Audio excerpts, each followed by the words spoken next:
Birthday চাৰ্টিত মই ইমান বিশ্বাসী নহয়, চবে পাতে আৰু এতিয়া মই 32টামান কেক কাটিব লাগে, মই বৰ হৈ যাওঁ মই সেইকাৰণে পাৰিলে পলাই দিওঁ। এইবাৰ ক'ত থাকোঁ নাজানো, খালি 18 নৱেম্বৰ। सितंबर 19 शुक्रवार जुबिन गर्ग का एक हादसे में निधन हो गया। Assamese singer Zubin Garg has died in a scuba diving accident. কিন্তু কিছুমান বস্তু মানুহৰ হাতত নাথাকে আৰু এটা সময়ত মানুহক যাবই লাগিব, পৃথিৱী এৰিব লাগিব। I'm a performer.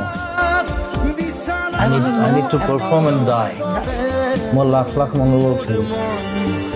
So I will stay with them. সকলোৱে প্ৰাৰ্থনা কৰাৰ লগতে আপোনালোকে জাষ্টিচ বিচাৰিব লাগিব। #জাষ্টিচ ফৰ জুবিন গাৰ্গ সদায় লিখিব, সদায় দাবী কৰিব, সদায় অনুৰোধ কৰিব, সদায় প্ৰাৰ্থনা কৰিব।